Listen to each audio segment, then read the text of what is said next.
Bismillahirrahmanirrahim. Alhamdulillahirabbil alamin wassalatu wassalamu ala al-mabu'uthi rahmatan lil alamin nabiyina Muhammadin wa ala alihi wa ashabihi wa man tabi'ahum bi ihsanin ila yaumiddin, amma ba'd. Alhamdulillah, kembali kita lanjutkan pelajaran kita dalam membaca Tuhfatul Mubtadi bi Syarhi Manzumah Al-Baikuni dalam ilmu Mustalah Al-Hadis, dan alhamdulillah kita sudah selesai dalam membahas 16 jenis hadis yang disebutkan oleh Imam Al-Baikuni dalam bait-bait syairnya. Dan hari ini insyaallah kita akan masuk ke pembagian hadis yang ke-17, yaitu Al-Gharib, dan dia menjadi pelengkap dari hadis yang ditinjau dari sisi adadu arwah, jumlah riwayatnya atau jumlah riwayat yang datang, yaitu Al-Gharib. Sawaja. Bismillah. Bismillahirrahmanirrahim. Alhamdulillah wassalatu wassalamu ala Rasulillah wa ala alihi wa sahbihi wa man tabi'ahum bi ihsanin ila yaumiddin. Amma ba'd. Qala Syekh Abu Hasan Ali bin Ahmad Ar-Razihi hafizahullah ta'ala, as-sabi' ashar al-gharib.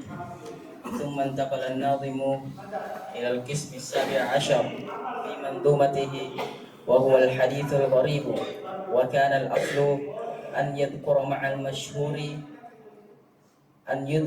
المشهور والعزيز، لكن الناظم لم يلتزم الترغيب وهو من أهم الأقسام، فقال عنه وقل غريب ما روى راو فقط.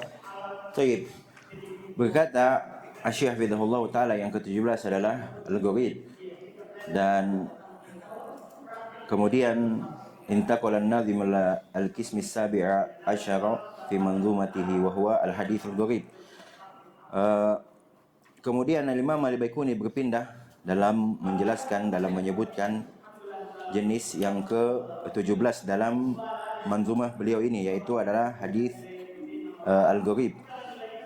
Dan wakana al-aslu, dan asalnya, harusnya, pokoknya dia disebutkan bersamaan dengan masyhur dan aziz, ya kan? Masyhur dan aziz, karena masyhur adalah apa yang diriwayatkan 2 atau 3, gitu ya? Hah? Enggak. Santum.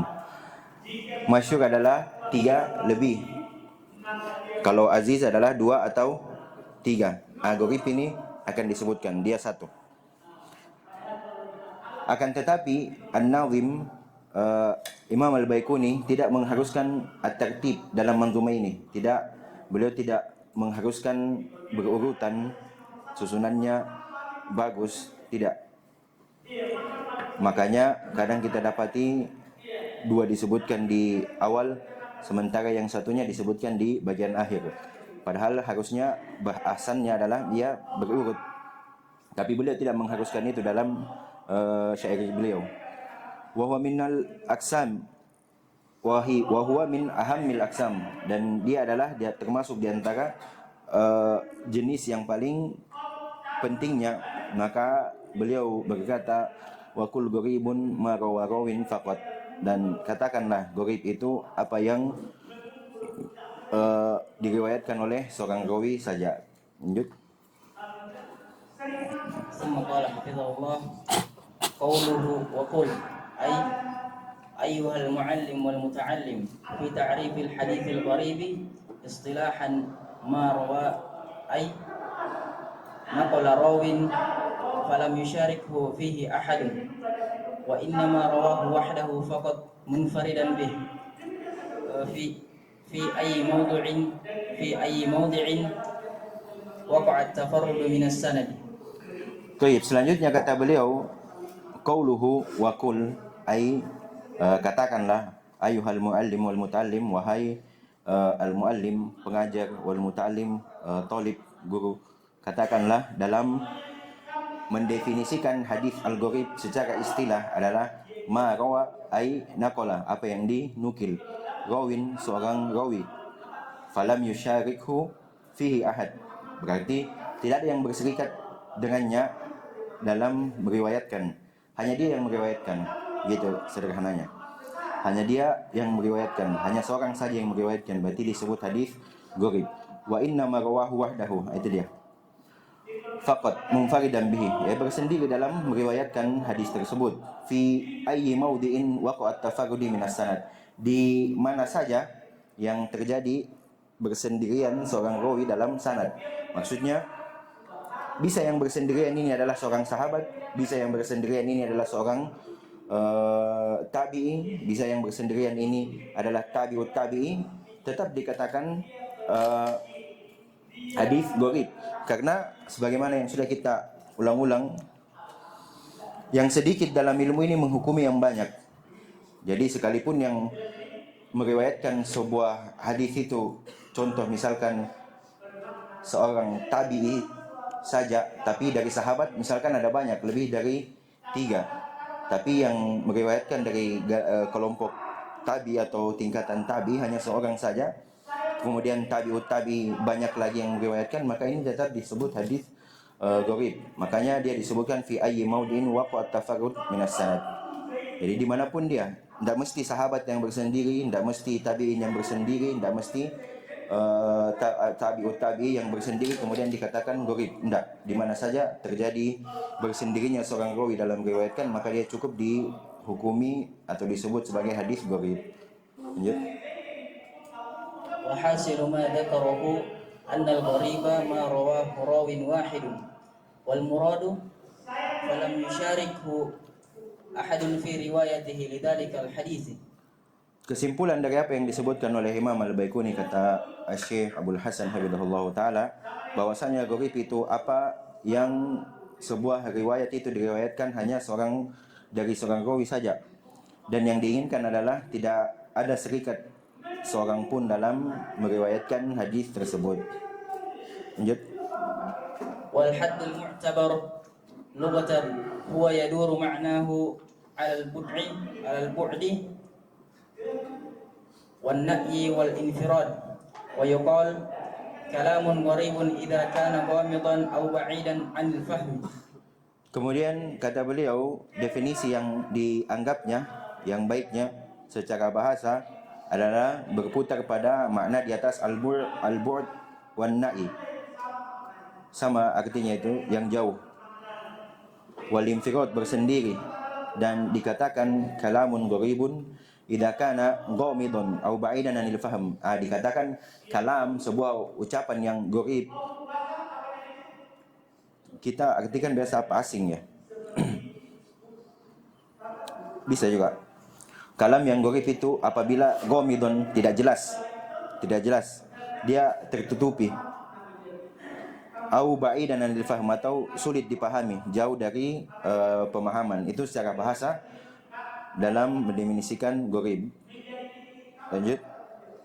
Tanbihu al-gharib wal fardu mutaradifan lughatan wa istilahan, qalahu al-hafidh. Nah, tambih, jangan sampai nanti teman-teman mendengarkan ada hadis al-gharib atau hadis al-fard, jangan sampai dianggap apa lagi ini al-fard, tidak pernah datang penyebutannya. Disebutkan di sini bahwasanya al-gharib dan fard itu sama mutaradif, sinonim, baik itu secara bahasa maupun secara istilah, dan hal ini disebutkan oleh al-Imam Al-Hafidh Ibnu Hajar rahimahullahu taala. Jadi sama antara istilah al-gharib dan al-fard. Lanjut. Al-gharibu lahu mawdi'an, al-awwalu fi sanad wa tsani fil matn. Lanjut. Al-mawdi'ul awwal gharibus sanad, ta'rifuhu wa ma tufarrida bi riwayatihi syakhsun wahidun. Tafarrada. Wa ma tafarrada bi riwayatihi syakhsun wahidun fi ayyi mawdi'in waqa'a at-tafarrud min as-sanad. Wa yanqasimu min haitsu at-tafarrud dhatuhu ila gharibin mutlaqin, gharibin nisbi. Selanjutnya kata beliau, gharib itu ada terjadi pada 2 tempat. Yang pertama adalah gharib dalam sanad, dan yang kedua adalah gharib dalam matan. Gharib dalam matan. Berarti yang tadi sudah dijelaskan gharib dalam sanad. Al-mawdi' yang pertama adalah gharib as-sanad, gharib sanad.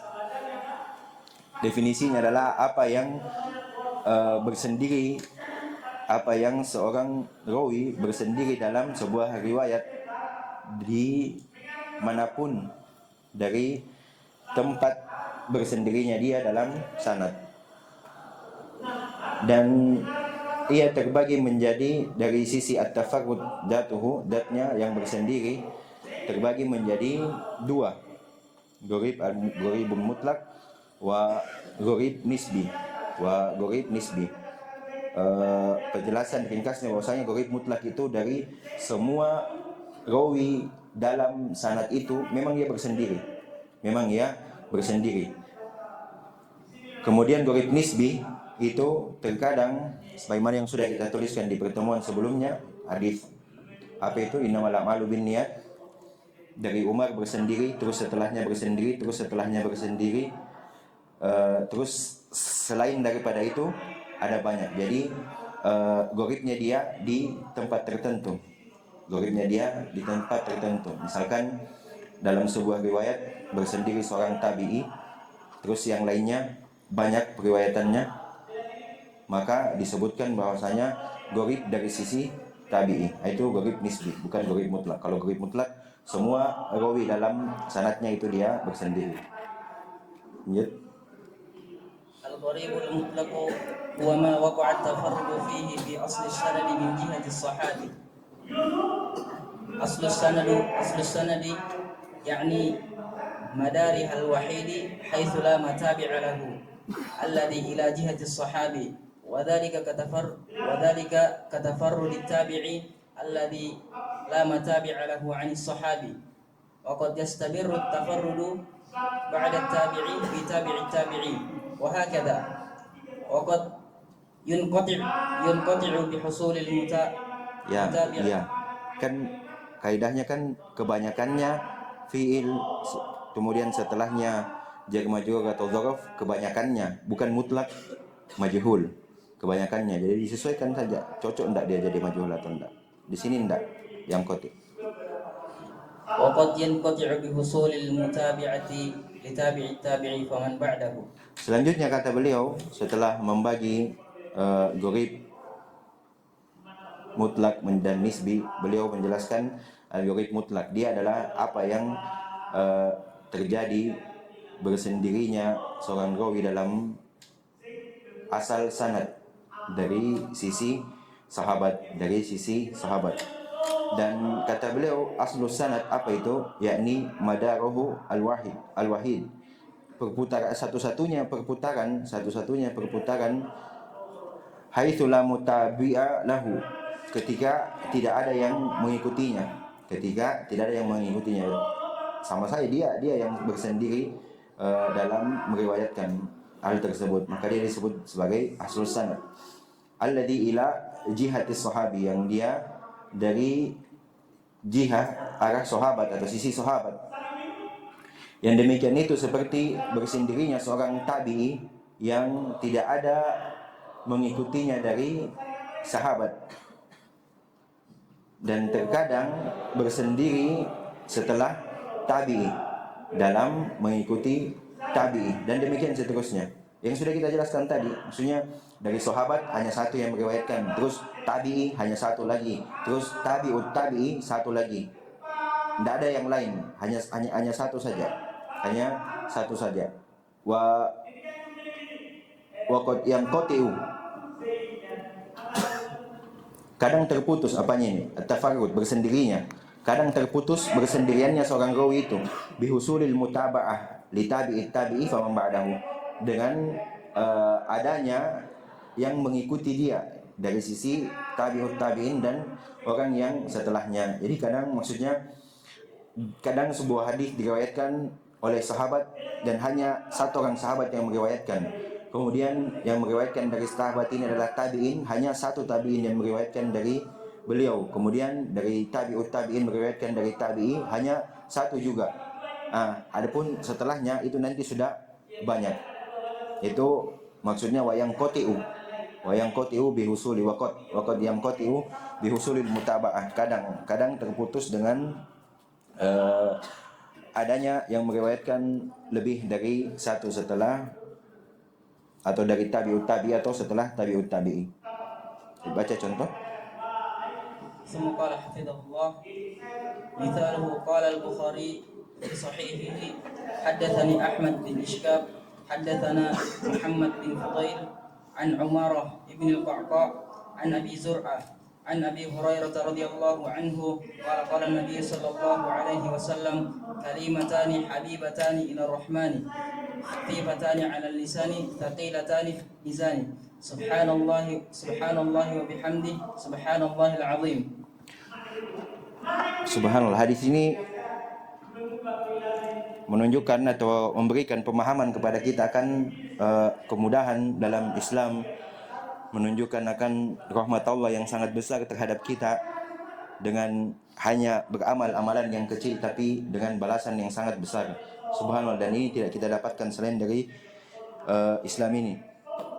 Kemudian kata beliau, contohnya adalah apa yang disebutkan oleh Imam Bukhari dalam sahihnya, telah mengabarkan kepada kami Ahmad bin Ishkab telah menceritakan kepada kami Muhammad bin Fudail dari Umarah bin Al-Qa'qa', ini tabi'ut tabi'i, an Nabi Zur'ah, ini tabi'i, an Nabi Hurairah radhiyallahu taala anhu sahabat, qala Nabi sallallahu alaihi wasallam, ada dua kalimat yang dicintai oleh Ar-Rahman, yaitu Allah Subhanahu wa taala, khafifatani 'alal lisan, dia ringan diucapkan, thaqilatani fil mizan, akan tetapi berat di timbangan amalan kelak.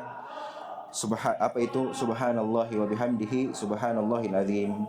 Itu dua ucapan yang Masya Allah sudah dicintai oleh Allah Subhanahu wa taala, mudah diucapkan, akan tetapi bersamaan dengan itu berat dalam timbangan. Maka sepantasnya kita yang membaca hadis-hadis seperti ini adalah orang yang paling terdepan untuk mengamalkan hal-hal yang seperti ini. Padahal mudah juga, padahal hal yang sangat mudah. Maka semoga Allah Subhanahu wa taala tidak mengharamkan kita atas amalan yang ringan ini dengan balasan atau timbangan yang sangat besar di sisinya.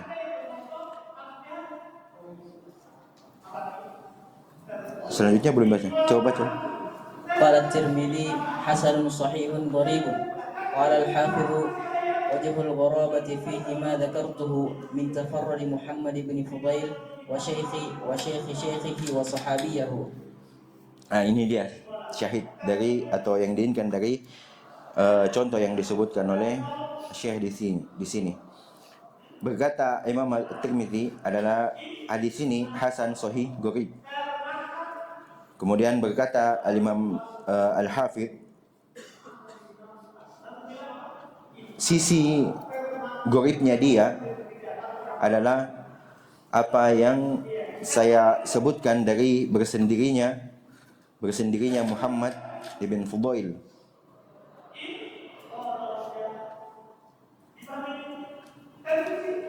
dan gurunya, kemudian dan guru dari gurunya, kemudian sahabat.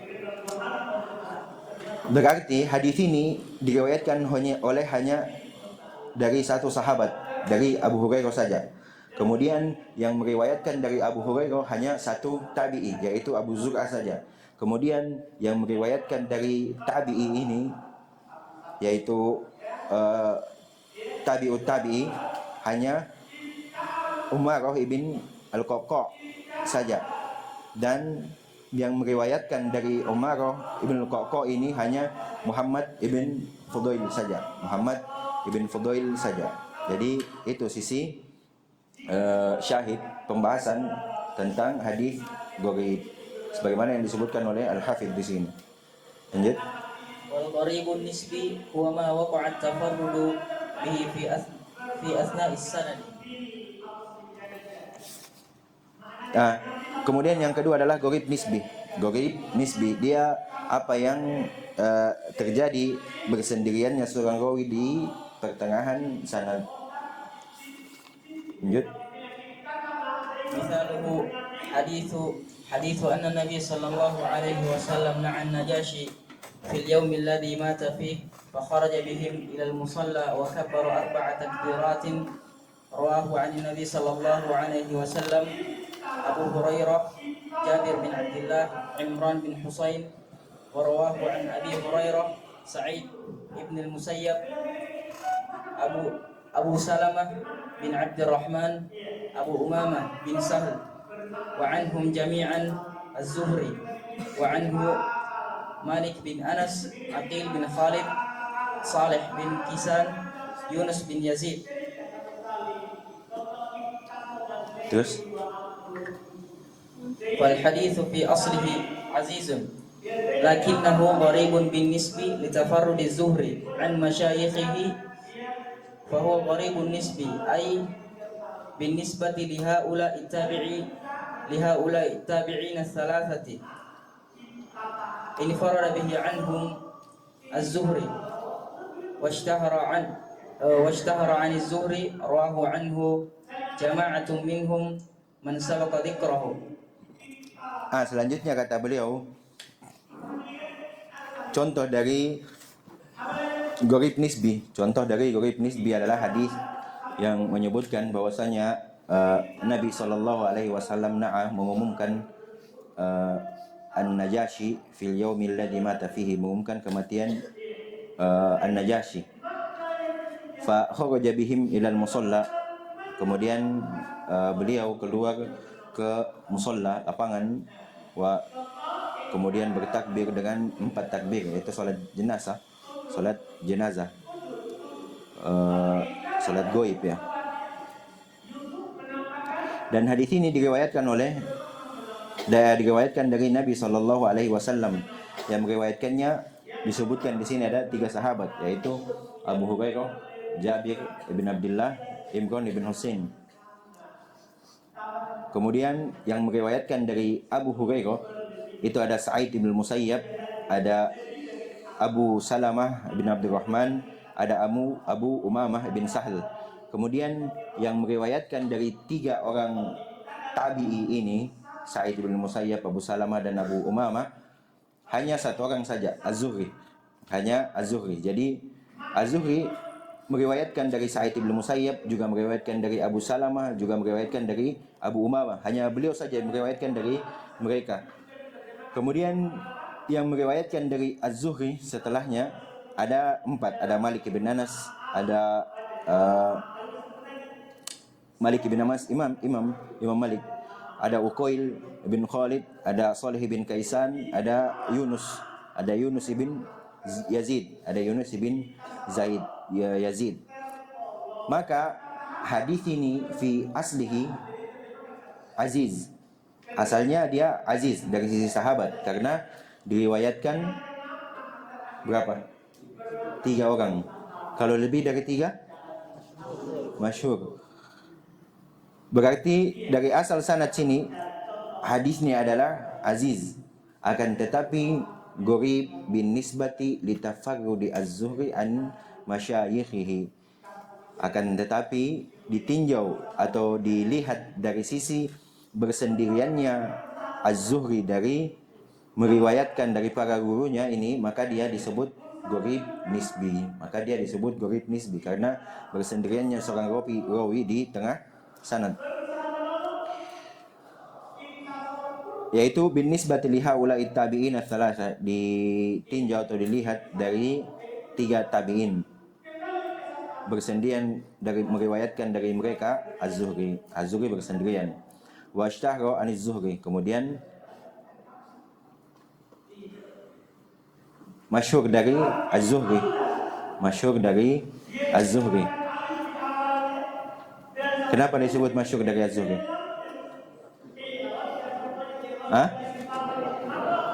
Karena 4 orang yang meriwayatkan dari Az-Zuhri. Tepatnya karena lebih dari 3 yang meriwayatkan dari Az-Zuhri, maka telah masyhur. Banyak yang meriwayatkan dari Az-Zuhri karena beliau adalah imam dalam hadis. Rawahu anhu jama'atum minhum man sabaqa dzikruhu. Dia meriwayatkan dari Az-Zuhri sekelompok orang di antara mereka yang telah disebutkan apa namanya, telah berlalu penyebutannya. Jadi kalau mau dibuat apa namanya, gambarnya, paling atas ditulis Nabi Shallallahu Alaihi Wasallam, kemudian bercabang di bawahnya ada 3, ada Abu Hurairah, ada Jabir bin Abdullah, ada Imran bin Husain. Kemudian dari jalur Abu Hurairah itu ada 3 lagi, ada Sa'id bin Musayyab, ada Abu Salama, ada Abu Umamah. Kemudian dari ketiga orang ini dia menjadi satu ke bawah, jadinya Az-Zuhri. Kemudian dari Az-Zuhri lagi turun ke bawah jadi 4 orang, 4 yang disebutkan. Mungkin saja bisa lebih dari itu. Karena Syekh sebut di sini minhum man sabaqa dzikruhu, di antara mereka yang telah berlalu penyebutannya. Berarti kemungkinan lebih dari 4 orang ini yang meriwayatkan dari Imam Az-Zuhri. Jelas sampai sini ya?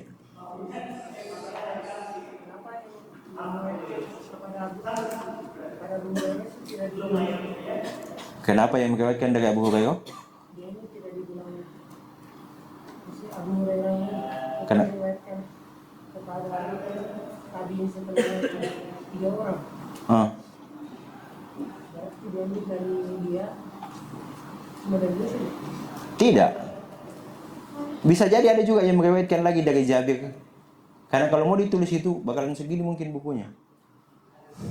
Riwayat hadisnya. Ini kan sebagai contoh saja. Sebagai contoh. Jadi jangan dikira bahwasanya tidak ada yang meriwayatkan dari Jabir, tidak ada yang meriwayatkan dari Imran, hanya dari Abu Hurairah saja. Tidak. Ini sekedar contoh saja. Sekedar percontohan saja. Ada lagi sebelum lanjut? Aman. Lanjut baca.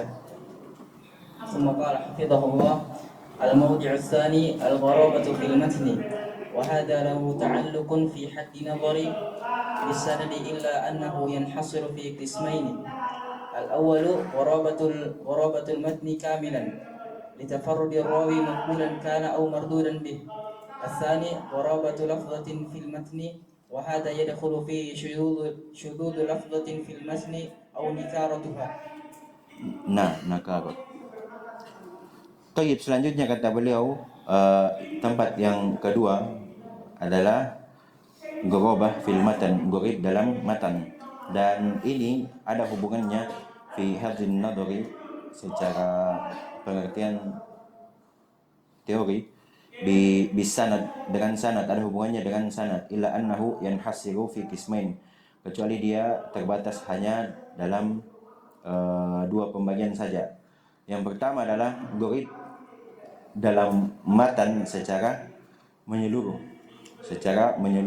li tafarrudi rawi makbulan kana au mardudan bihi, karena bersendirinya seorang rawi, baik itu rawinya diterima ataupun rawinya tertolak. Kemudian yang kedua, gharib lafaz dalam matan, jadi yang tadi dia gharib dalam matan karena bersendiri, ya kan? Maka dia kayak mana pendekatannya? Asing jadinya. Karena dari sekian banyak orang yang meriwayatkan hadis, kenapa hanya dia saja yang meriwayatkan hadis tersebut? Makanya dia disebut gharabah matan kamil. Yang kedua, gharib ditinjau dari sisi lafaz dalam matan. Ditinjau dari sisi lafaz dalam matan. Dan ini masuk padanya syad dalam lafaz. Syad dalam lafaz pada matan atau mungkarnya dia, yaitu adanya tambahan lafaz dalam sebuah hadis yang tidak ada meriwayatkan kecuali satu saja.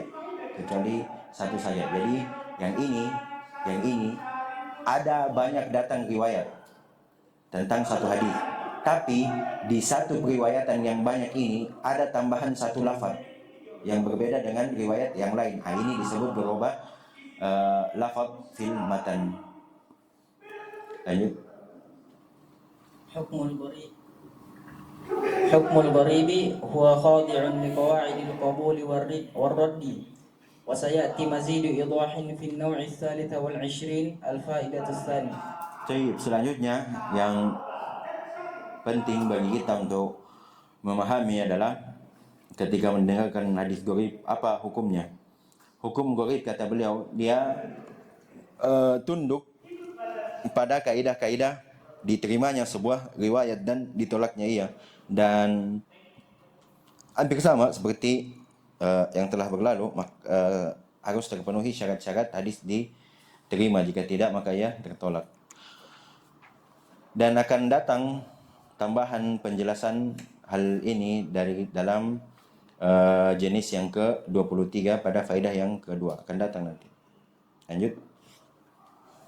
من مظان هذا القسم الغرائب والأفراد للدارقطني البحر الزخار للإمام البزار الأوسط للإمام الطبراني. Baik, selanjutnya kata beliau yang terakhir, tempat-tempat yang didapati banyak jenis ini. Yang pertama adalah buku Al-Gharaib wal Afrad Liddarqutni, kemudian yang kedua Al-Bahrul Zakhar lil Imam Al-Bazzar, kemudian yang ketiga adalah buku Al-Awsat lil Imam At-Tabrani. Al-Awsat lil Imam At-Tabrani. Di sana di ketiga buku ini banyak didapati hadis-hadis yang gharib, hadis yang gharib. Baik, cukup sampai situ dulu. Insyaallah kita lanjutkan di pertemuan akan datang. Subhanakallahumma wa bihamdika asyhadu an la ilaha illa anta astaghfiruka wa atubu ilaik. Alhamdulillahirabbil alamin.